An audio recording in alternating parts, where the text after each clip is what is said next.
Good morning, children. How are you? Hope all of you all are doing good. Fine.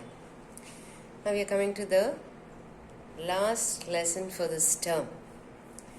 The name of the lesson or the heading of the lesson is the tragic story. The tragic story. What is tragic? Have you heard the word tragedy? Yes, which is unpleasant, which you are not happy with the moment. That is tragic. Tragedy means something serious happens to you in your life. That is tragedy. The tragic story, it's not a very comfortable story. It's a heading of the poem. And in the poem, there are some terms used here, words used here. First, let's just have a look at those words. Just keep your book ready. It's on page number 41. Dangling. See, children who have long hair, when they braid it, it keeps dangling, hanging. Dangling means hanging. Hanging or swinging means to move. In days of yore, Y-O-R-E, in days of yore means, yes, long ago, long back, long ago. In vain means useless, not worth. Useless, that does not produce the result one wants. Vain, in vain means just not good at all. And it is a waste of time being with people who are, yes, in vain. You speak to people sometimes, you try to advise them. Give good advice, but it doesn't act, it doesn't affect them. That means what you have done is in vain. It is just waste, useless, yes. Mystery, a strange, interesting thing because one doesn't know much about it. Mystery means things which you do not know about. That is, you'll be eager or serious to know about. Mystery, which one does not know about. Pigtail, a bunch of hair twisted and tied together into a plait. Plait means you take the hair and what do you do? Yes, you part it and then, yes, you make it into a braid. That is, pigtail means a long braid. That is called a pigtail. Next one is puzzled, unable to understand. Puzzle means you are confused, you are not able to understand. Sage, a very wise person who does not have any worldly thinking. He'll be always, yes, prayerful, and he has got a lot of knowledge. Sage is a wise person. Slack, not putting enough care. Slack means like not giving much of time and not bothered about it. Slack.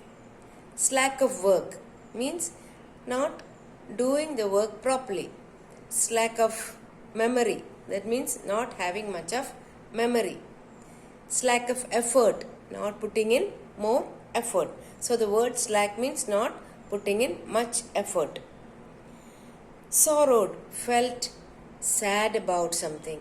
Sorrowed means when something happens or some bad moments in your life, when it happens, you will be sorrowed, you will feel very sad. That is sorrowed. Stout, stout means very strong and steady. That is stout.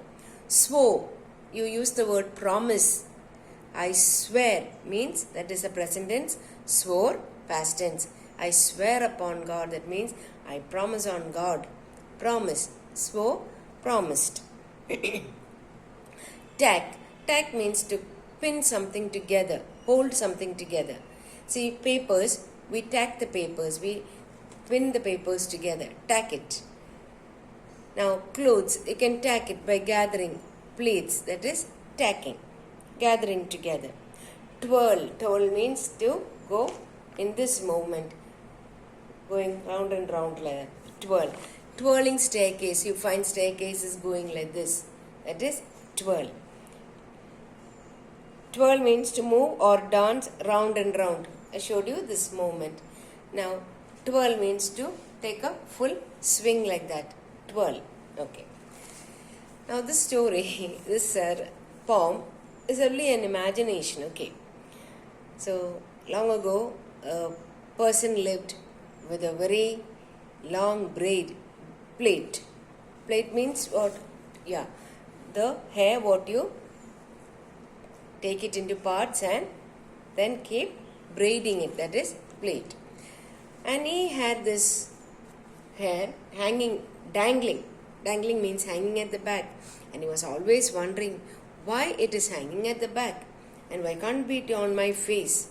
And he tried to do a lot of different kinds of things to bring it onto his face. He tried jumping, he tried turning, he tried standing on his head, he turned his head to the other side, he turned his body, swung his body around, did so many different things, but it could not be put in the front. But he didn't stop, he didn't slack, he did not be without putting his effort. He went on trying he put his effort and he wanted to bring the hair in the front. He tried many times and he did not stop his effort. He went on trying, though he knows it cannot be done, but it's comfortable hanging at the back. Imagine you have your hair hanging in the front, how disturbing it is. You will be covering your face and it will go into your nose and mouth. It's really uncomfortable. One small hair comes in front of your eyes, you feel discomfort, isn't it? Anyway, we just go through the poem. We just go through the entire poem, but you need to learn only the first 8 lines. So already the meanings are given, and you go through the meanings once again, right? Okay. There lived a sage in days of yore. Yes, a person who lived long back is a wise person, sage, saintly person, lived a long back, and he had a handsome pigtail wore.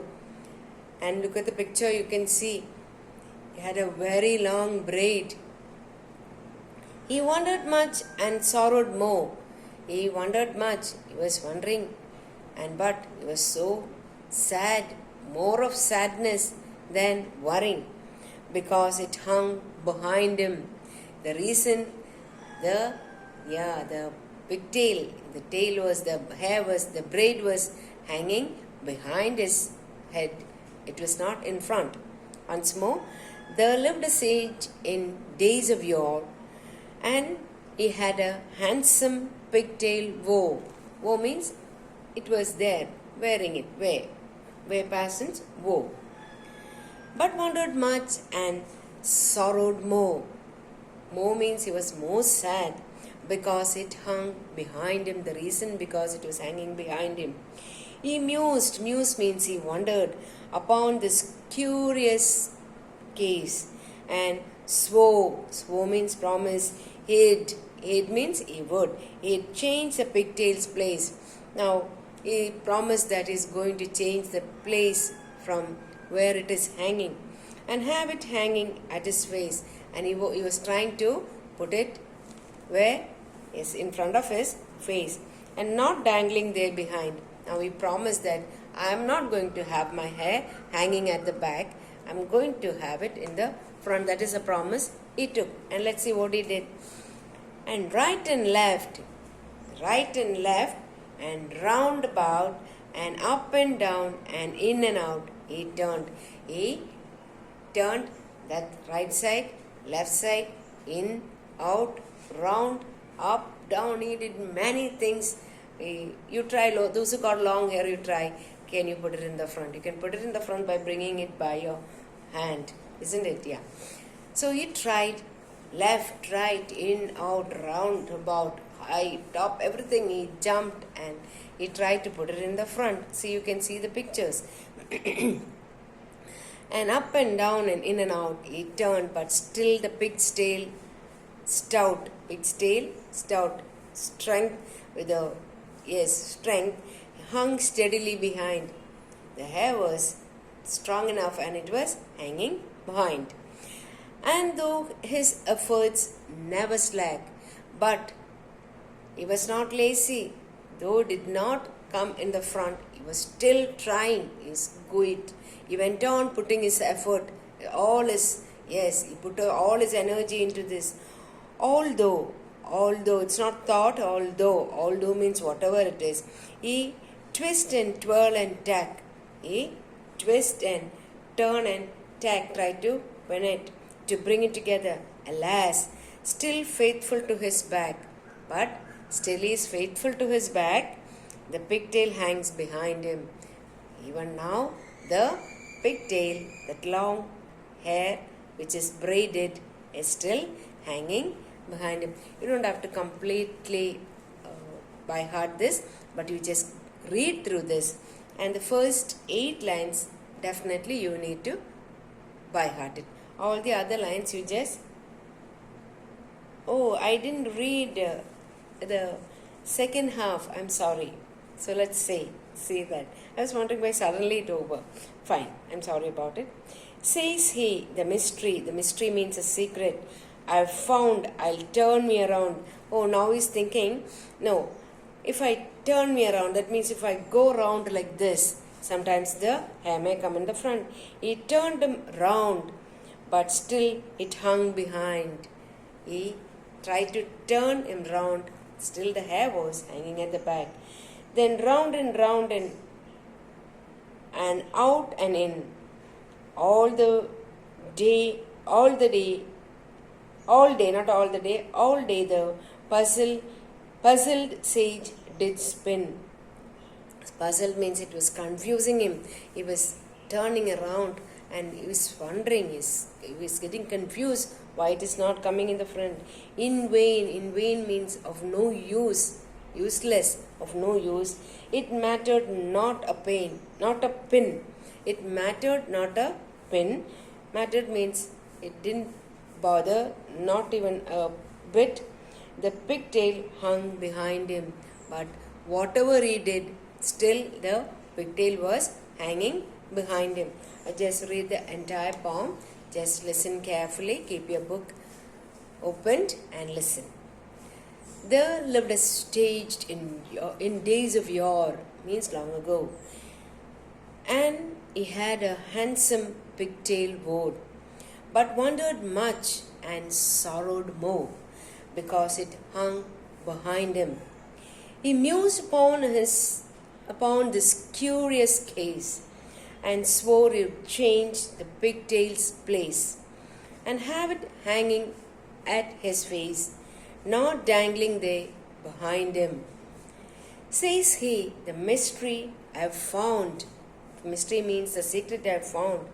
I'll turn me round. So he's thinking by turning him round, the hair will come in the front. He turned him round, but still it hung behind him. Then round and out and in. And all day the puzzled sage did spin there. He was confused and he started spinning. In vain, it mattered not a pin. The pigtail hung behind him. And right and left and round, and up and down and in and out. He turned, but still the pigtail, stout, very strongly it was sticking, hung steadily behind him. And though his efforts never slacked, he did not stop doing it, he continued doing it. And though he twist and twirl and tack, alas, still faithful to his back, but he is still faithful to his back. He is never cursed.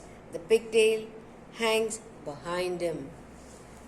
So you just got to go through this poem, learn the meanings, and by heart this 8 lines. Okay, and this is the last lesson for the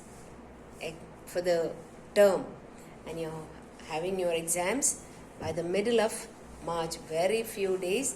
So children, please, this is a request, because without education you cannot do anything. although there are so many people who are highly qualified and still they're not achieved what they need. So without it, I don't think in these days you need to study well. Please concentrate. And I found that very few children have attended this January and February exams. Hardly 24 children. I don't understand what is the reason. Anyway, you are responsible for your own problems, isn't it? Yes, we are doing a maximum from our side. Please cooperate with the teachers. Okay? And one more thing I want to remind you. Always I keep telling you, when you start writing an exam, now you are at home. If it is in the school, you don't have to write your name on your book. You only write it on the, examination paper. Because we don't know, if you don't write your name, standard, roll number and subject and date, we don't know the person or what subject like. So when you're writing now, because you're writing it from home, you have to write your name, the standard, the subject, day, date, everything. That is compulsory. That is a standard form of writing it, which you please keep in mind. Many are without the names. How will we know who's the person like? Please don't repeat it. This is my humble request. Okay. So see you in the next class. Take care. Bye-bye.